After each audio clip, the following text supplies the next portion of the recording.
दोस्तों, आपकी नज़र में सबसे बड़ा पापी इंसान कौन है, नर या नारी? अगर आपको जानकारी हो तो कृपया हमें कमेंट बॉक्स में ज़रूर बताएं। अगर आपको नहीं पता है तो इस कहानी को ज़रूर सुनें। इस पूरी कहानी सुनने के बाद आपको भी पता चल जाएगा कि भगवान विष्णु की नज़र में सबसे बड़ा पापी कौन है, नर या नारी। दोस्तों, एक जंगल में एक बाघ और एक बाघिन रहते थे। दोनों में बहुत प्रेम था। दोनों अपनी जिंदगी हंसते खेलते गुजार रहे थे। एक दिन दोनों में किसी बात को लेकर के बहुत बड़ा विवाद हो गया। बाघ ने कहा, इस संसार में सबसे बड़ा पापी और विश्वासघाती नारी जाति होती। तो बाघिन ने कहा, नहीं, सबसे ज्यादा विश्वासघाती नर होते हैं, यानी पुरुष हैं। वे दोनों आपस में लड़ते झगड़ते रहे और अपनी विवाद को लेकर के भगवान श्री विष्णु के पास पहुंचे और वे अपनी व्यथा श्री विष्णु को बताया। तो भगवान श्री विष्णु बोले कि कैसे मैं आप दोनों की बात को मान लूं कि आप दोनों सही बोल रहे हो। दोनों पहले ये साबित करो कि स्त्री की अपेक्षा पुरुष या पुरुष की अपेक्षा स्त्री कैसे पापी है। तब बाघ ने बोला कि मैं आपको एक कहानी के माध्यम से बताता हूँ। उसी बीच माता लक्ष्मी और नारद मुनि वहाँ पहुँच गए और वो लोग भी कहानी सुनने की जिज्ञासा भगवान को बताया। तो भगवान श्री विष्णु भी बोले, ठीक है, आप लोग भी बैठो और सुनो। फिर भगवान श्री विष्णु ने बाघ को बोले कि शुरू करो अपनी कहानी और साबित करो कि पुरुष की अपेक्षा स्त्री कैसे पापी होती है। फिर बाघ ने बताना शुरू किया। बाघ कहता है कि एक राज्य में एक बहुत बड़ा बहादुर और प्रतापी राजा थे, जिनके 2 पुत्र थे जो बहुत ही प्रतापी और सुंदर थे। बड़ा लड़का का नाम शकलदेव और छोटे का नाम नकुलदेव था। बड़ा बेटे की पत्नी पिंकी, जो बहुत ही सुंदर और खूबसूरत थी, वह अपने सुंदरता के आगे किसी को भी सुंदर नहीं समझती थी। एक दिन राजा ने अपने बड़े बेटे शकलदेव की बातों से नाराज होकर अपने राज्य से निकल जाने का आदेश फरमान जारी कर दिया। राजा की यह बात सुनकर महल में सभी हैरान हो गए और शकलदेव भी अपने रूम में जाकर काफी उदास नजर आए। उधर शकलदेव को उदास देख उनकी पत्नी ने पूछ बैठी, हे नाथ, छोटी मुंह और बड़ी बात है कि क्या मैं आपकी उदासी के कारण जान सकती हूँ? तब शकलदेव ने अपनी पत्नी को उदासी के सारे बात बताए। यह सब सुनकर पत्नी बेहोश होकर गिर गई और पूरे महल में हाहाकार मच गया कि बड़ी बहू रानी बेहोश हो गई। फिर उनके मुंह पर पानी का छींटा मारकर उन्हें होश में लाया गया। होश में आते ही पत्नी ने अपने पति शकलदेव से पूछा कि आप अपने इस दासी को छोड़कर दूसरे राज्य में चले जाएंगे तो मैं आपके बिना कैसे जिंदा रह पाऊंगी, क्योंकि आपके बिना हम एक क्षण भी नहीं रह पाएंगे। तभी शकलदेव अपनी पत्नी को समझाने की कोशिश की, तुम इस महल में बहुत ही ऐशो आराम के साथ रही हो, बाहर में बहुत सारी कठिनाइयों का सामना करना पड़ेगा। लेकिन वह एक न सुनी और साथ जाने की जिद कर बैठी। अंततः उन्हें अपनी पत्नी को साथ लेकर महल से निकलना पड़ा और चलते चलते राज्य से काफ़ी दूर ये लोग निकल चुके थे। शाम भी हो चुकी थी और थक भी चुके थे। फिर दोनों ने विश्राम करने का फैसला किया और विश्राम के दौरान ही पत्नी को नींद लग चुका था। उसी बीच एक सर्प ने उनकी पत्नी को दंश मार दिया। तड़पता देख राजकुमार की भी नींद खुल गई, लेकिन वह अपनी पत्नी को नहीं बचा पाया और पत्नी की वहीं पर मौत हो गई। इस प्रकार पत्नी के मौत होने पर राजकुमार जोर जोर से रोने लगे। अब राजकुमार ने सोचा कि जब जीवन संगनी ही नहीं रही इस दुनिया में तो अकेला रहकर मैं क्या करूंगा, मैं भी अपने प्राण को इसी जंगल में त्याग दूंगा।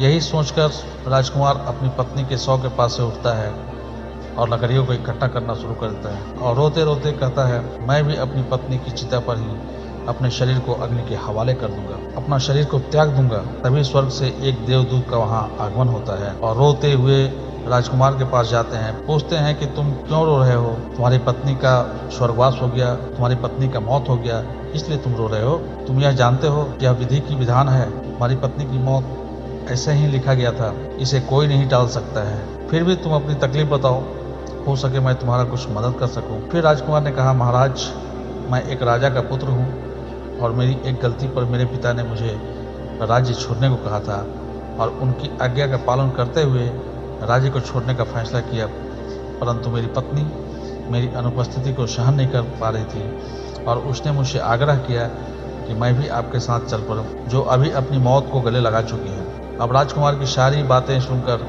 देवदूत कहते हैं, तुम बहुत ही मूर्ख हो, यह संसार है, यहाँ लोगों का आना जाना लगा रहता है। इस शरीर को एक दिन सबको त्याग देना होगा, तू भी इसे भली भांति जानता है। इस संसार में कोई भी अकेले ही आता है और अकेला ही चला जाता है। इतना कुछ जानने के बाद भी तुम मूर्खों वाली बात कर रहे हो। अगर तुम जीवित रहोगे तो बहुत सारी रानियां तुम्हें मिलेगी, इसलिए मेरे कहने पर शरीर को त्यागने वाली बात को तुम भूल जाओ, क्योंकि यह मानव शरीर पाने के लिए कई देवता भी व्याकुल रहते हैं, किंतु उन्हें भी यह मानव शरीर प्राप्त नहीं होता। एक मानव शरीर 84 लाख योनियों के बाद ही मिलता है। जो बहुत ही भाग्यवान होता है उन्हें यह मानव शरीर मिलता है और तुम इसे त्यागने की बात कर रहे हो।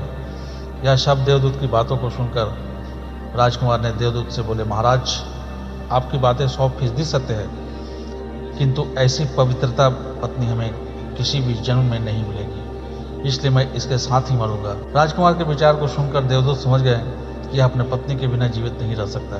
तब देवदूत ने राजकुमार से कहा, तुम्हारी पत्नी को जीवित करने का एक ही उपाय है, तुम मेरे बातों को ध्यान से सुनो। अगर ये उपाय करोगे तो तुम्हारी पत्नी जीवित हो सकती है। राजकुमार ने कहा, मैं सब उपाय करने को तैयार हूँ महाराज। तब देवदूत बोले कि देखो, तुम्हारी पत्नी की उम्र मात्र 25 वर्ष की थी जो इसने बिता दिया, और तुम्हारी उम्र जो है वह अभी 60 वर्ष की है, और तुम्हारी उम्र में से अभी शेष 30 वर्ष बचे हुए हैं। तुम अगर चाहो तो अपनी आयु से आधा आयु अपनी पत्नी को दे सकते हो, तो तुम्हारी पत्नी जल्द ही जीवित हो जाएगी और तुम दोनों की आयु एक सामान्य हो जाएगी। तब राजकुमार बोले कि आपके सुझाव हमें मंजूर है। फिर देवदूत ने बोले कि ये गंगा जल लो और अपनी पत्नी के शरीर पर डालकर अपनी आयु का आधा हिस्सा अपनी पत्नी को देने का संकल्प करो, लेकिन ये काम करने से पहले तुम्हें एक वादा मुझसे करना होगा कि कभी भी ये सारी बातें अपनी पत्नी को नहीं बताओगे। अभी तुम्हें अपनी पत्नी की जरूरत है। और एक बात, जब भी तुम चाहो ये संकल्प को वापस ले सकते हो, और जब भी ये संकल्प को वापस लोगे तुम्हारी पत्नी की मौत हो जाएगी। और ध्यान रहे, ये संकल्प वाली बात कभी भी अपनी पत्नी को नहीं बताना, नहीं तो संकल्प का रहस्य समाप्त हो जाएगा। जीवन में एक बात हमेशा याद रखना, कुछ बातें ऐसा होता है जो किसी को भी नहीं बतानी चाहिए, चाहे वह कितना भी खास क्यों ना हो। राजकुमार बोले, ठीक है महाराज, आप जैसा बोलेंगे वैसा ही होगा। ऐसा कहकर देवदूत अंतर्ध्यान हो गए, और देवदूत के बताए गए उपाय करने के उपरांत रानी साहिबा उठकर बैठ गई। फिर दोनों वहां से चल पड़े। जाते जाते रास्ते में उन्होंने एक कुटिया देखा, तो उस कुटिया में रुकने का उन्होंने फैसला किया। फिर उस कुटिया में दोनों चले गए। वहां देखा कि एक जुआ अपनी साधना कर रहा है, वहां दोनों पास में बैठ गए। उसी बीच राजकुमार को प्यास लगी और उन्होंने रानी से बोला कि मुझे प्यास लगी है, आप भी पानी पियोगे क्या? मैं जा रहा हूँ पानी लाने कुआं से। तो रानी बोली, नहीं मुझे प्यास नहीं है। फिर राजकुमार चले गए बाल्टी और रस्सी लेकर कुएं से पानी निकालकर पीने के लिए। इसी बीच रानी का दिल उस जुआ पर आ गया। तब तक युवक की साधना समाप्त हो गई थी और रानी ने अपने दिल की बात उस युवक से बोल बैठी। फिर युवक ने बोला, जब तक तुम्हारे साथ तुम्हारे पति हैं मैं तुम्हें नहीं अपना सकता। तब रानी ने एक तरकीब सोची। तब तक राजकुमार भी वहाँ आ गए। तो रानी ने राजकुमार से बोली, नाथ मुझे भी प्यास लग गई है, चलिए मैं भी चलूँगी पानी पीने। फिर दोनों कुएं की तरफ चल पड़े और कुएं के पास जैसे ही पहुँचे, राजकुमार ने पानी निकालने के लिए कुएं में बाल्टी डालकर जैसे ही झुके, रानी ने पीछे से राजकुमार को कुएं में धकेल दिया। राजकुमार कुएं में गिर गए। फिर वह युवक और रानी एक साथ हो गए और वहाँ से चल पड़े, और दोनों जाते जाते एक कस्बे में पहुँच गए। वहाँ जाकर जुआ भी रानी को नृत्य का कला सिखा दी। उसका नृत्य इतना सुंदर होने लगा कि वह पूरे राज्य में मशहूर हो गई, और बहुत ही अच्छा जीवन उन लोगों का बीतना शुरू हो गया। वो लाखों के मालिक मालकिन बन गए। जिस समय राजकुमार को कुएं में धकेला गया था, संजोग से कुएं में निकला एक छोटा सा पौधे की टहनी पकड़ा गया, और राजकुमार लटकता रहा और भगवान से बोलता रहा, हे भगवान, यही मेरे सच्चे प्यार का फल मिल रहा है। कभी भी मौत मुझे अपने साथ कर सकती है। राजकुमार यही सब सोच रहा था कि एक बंजारे की टोली वहां पहुंच गई और उस कुएं के पास पानी निकालने के लिए बाल्टी डाला। तो राजकुमार ने आवाज दी, कोई मुझे इस कुएं से बाहर निकाल दो। फिर बंजारे सब मिल करके उस राजकुमार को कुएं से बाहर निकाला। राजकुमार से सारी कहानी पूछी। राजकुमार ने अपनी व्यथा को उन बंजारों से बताया। फिर बंजारों ने राजकुमार से कहा कि यदि आपको कोई एतराज ना हो तो आप हमारे साथ रह सकते हैं। राजकुमार ने रहने के लिए हामी भर दी। फिर वह बंजारे ने कहा कि स्त्रियों के चरित्र तो भगवान भी आज तक नहीं समझ पाए हैं, तो फिर इंसान क्या समझेंगे।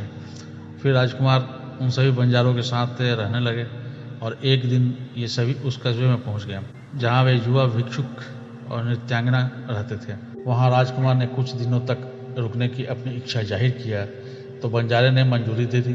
उसके बाद राजकुमार ने अपने काम की तलाश में इधर उधर खोज, आखिरकार उसे एक व्यापारी के पास काम मिल गया। वह ईमानदारी से काम करने लगा।